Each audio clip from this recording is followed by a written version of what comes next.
My car broke down on a 2-lane highway somewhere outside of Syracuse, and I didn't have AAA or anything like that back then. This was way before Uber. I was heading to a weekend thing with some friends who I get together with once or twice a year.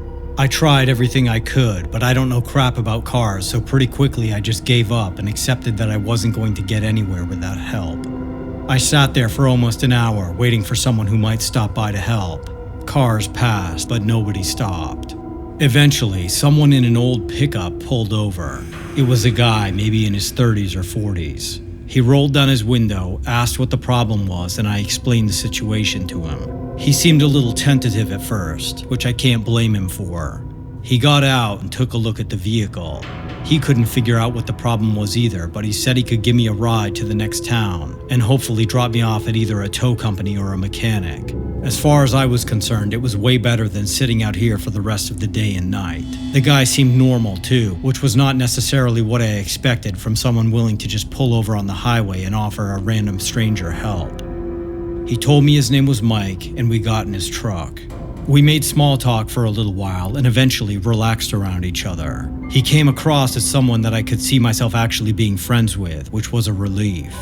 Anyway, we weren't even like 15 minutes down the road when we got stuck behind this sedan that was all over the place.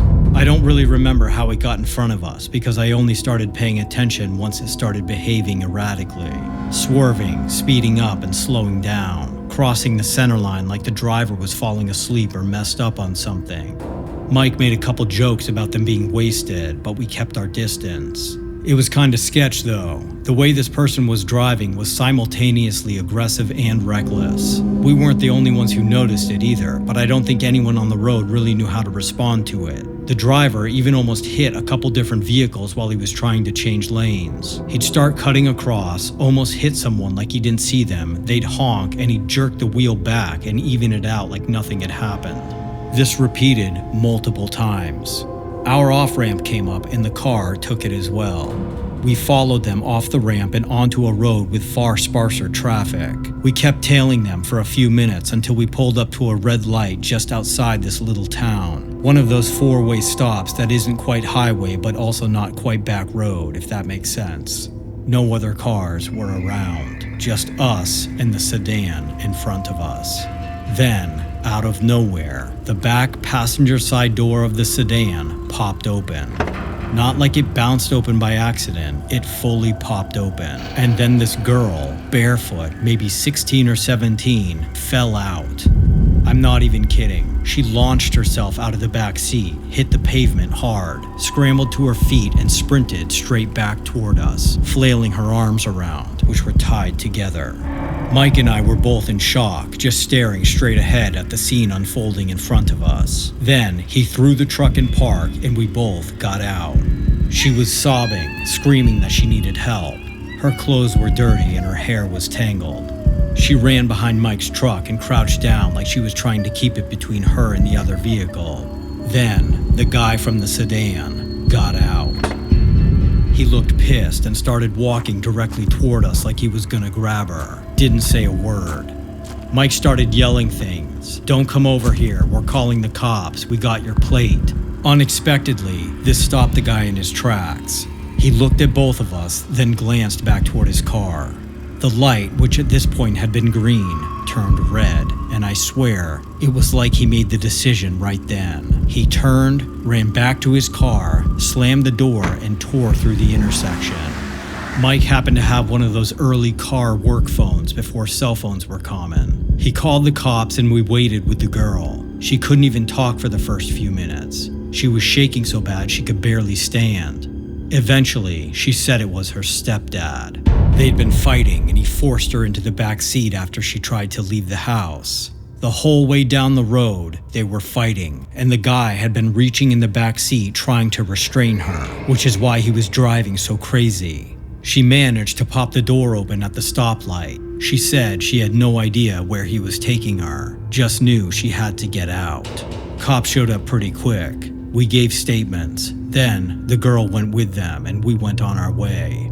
Mike dropped me at a tow lot in town afterward. We actually stayed in touch for a while after that and even got together for some grilling the next time I traveled through that area.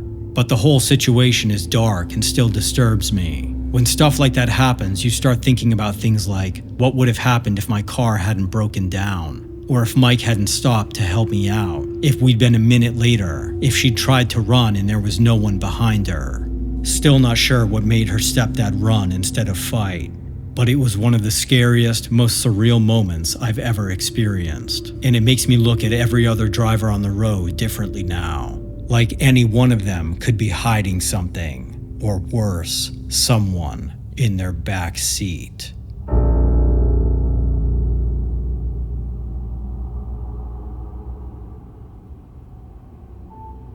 I grew up in Vermont. It can get pretty quiet up there. One of the things my friends and I used to do was something we called a pond walk.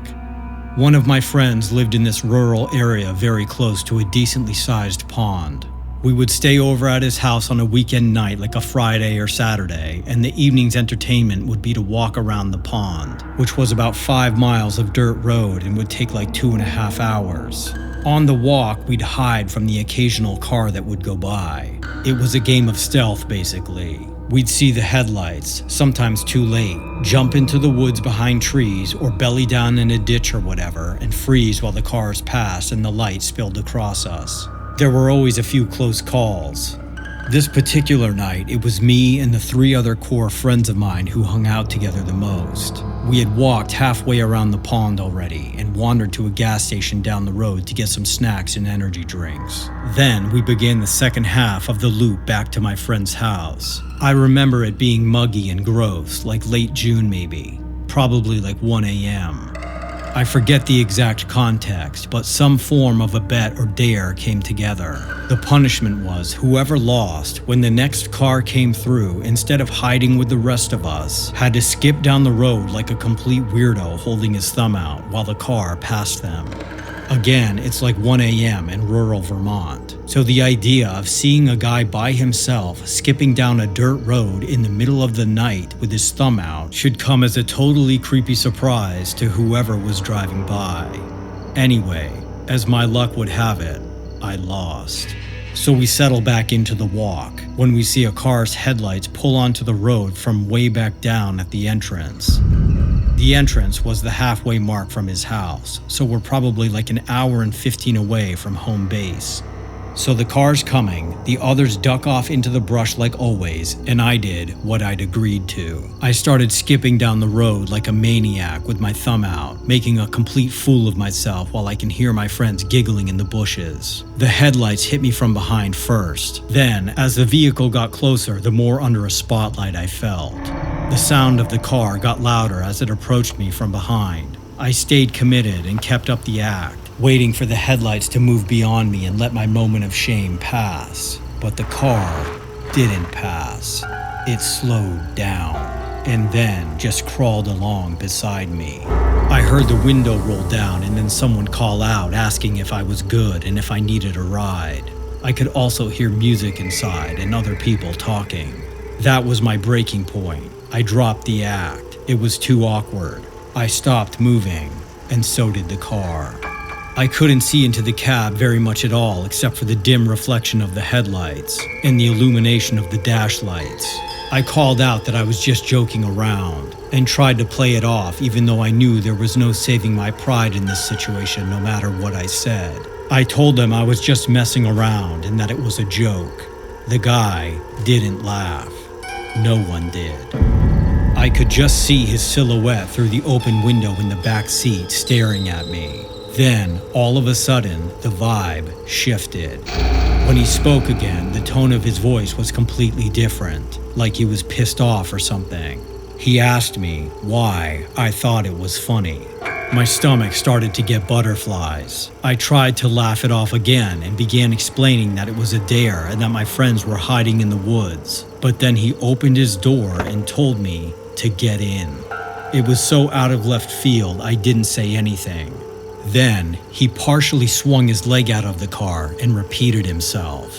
Told me to get in and that he wanted to see how funny I was. Behind me, I heard one of my friends whisper my name from the woods. The guy turned. He yelled out, demanding to know who was out there. Then I heard the driver yell something and the headlights turned off. My eyes were barely adjusted enough to see him get fully out of the car and up to his feet. Then I heard another door open and someone say, "Put him in." I turned and ran, full sprint, into the trees. My friends were already crashing through the brush with me. You could hear the car rev its engine and see the headlights turn back on. And then the car peeled out of there, spraying dirt and stones as it went. We were able to regroup about 5 minutes later near the edge of the pond, which was down off the road and through a decent bit of forest. We walked back to my friend's house through the woods. We didn't dare get back on the road. It ended up taking an extra hour, but none of us were complaining. We saw headlights periodically slowly track back and forth along the road multiple times, but it was impossible to tell if it was the same people or someone else. Once we got back inside his house, we felt safe, but I don't think any of us slept well that night. We continued to do pond walks after that, but never did anything like that there again. It's possible those people were just messing with me and turning the tables on the prank, but it was genuinely terrifying, and I don't know what would have happened if I hadn't run. Whenever I tell that story, some people think it's funny, and others think I'm lucky that I got out of there in one piece.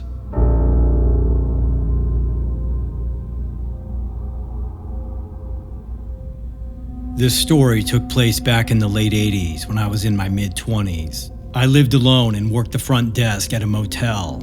I had a random day off in the middle of the week, so I decided to go for a drive up to a larger town about 45 minutes away. It was just to kind of clear my head and maybe grab some lunch. It was a quiet stretch of state highway. No cell phones back then, just you, your car, and whoever you ran into. On the way there, I saw a guy on the shoulder with a broken down bicycle. He was younger, pretty clean cut, short hair, button-up shirt, and a windbreaker jacket. Not the kind of person who'd normally raise a red flag at a first glance. He wasn't holding out his thumb or anything, just standing there next to the bike like he was debating walking it the rest of the way. It was a little weird to see somebody on the side of the highway with a bicycle, but to me it just looked kind of desperate, and I felt bad for him. Hitchhiking was different back then. There wasn't as much scary lore about it. It was actually romanticized. I had never personally done it, but I just viewed it as helping out somebody in need. I wasn't in a rush, so I slowed down and asked if he needed help. He said he was heading into a town maybe 5 miles away and the chain on his bike was shot. I told him to toss the bike in the back seat and that I'd give him a lift. He thanked me and was very polite and almost apologetic about the hassle. For the first 10 minutes or so, it was totally normal. He didn't talk much, just gave short answers when I asked where he worked or what happened to the bike. Said he lived with his uncle and was between jobs. He mostly just stared out the window and had this kind of down, melancholy tone to him. I don't know what he had going on in his life, but I felt bad for the kid. About 20 minutes into the drive, I started to feel like the 5 miles away he originally told me wasn't an accurate estimate. I didn't want to be rude, so I asked him again where he wanted to be dropped off, hoping it would prompt him to talk and give me a heads up. He told me that we passed where he was going 10 minutes ago and to just keep driving.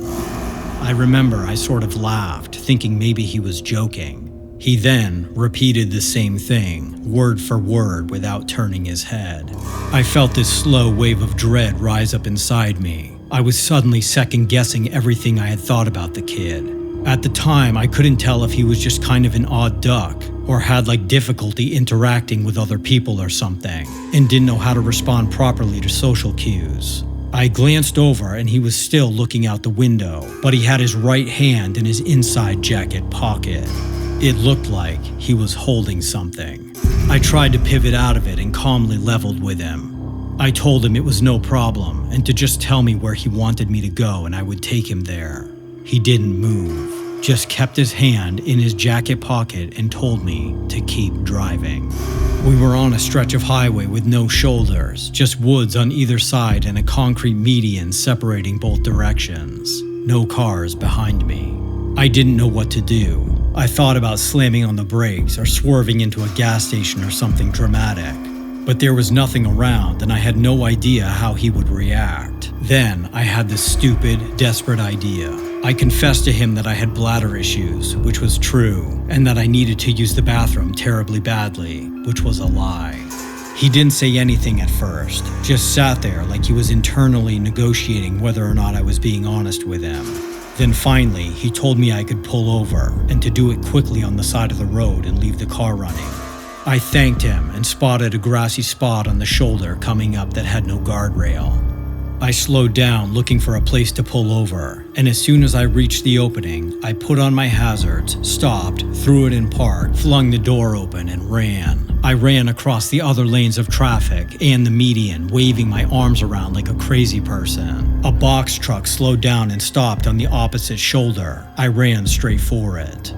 The guy in the truck jumped out. I think he could tell it was obvious there was an emergency based on how I was behaving. I don't know if he could hear me, but I started screaming about how I thought the guy in my car had a weapon. When we looked back, the kid was gone.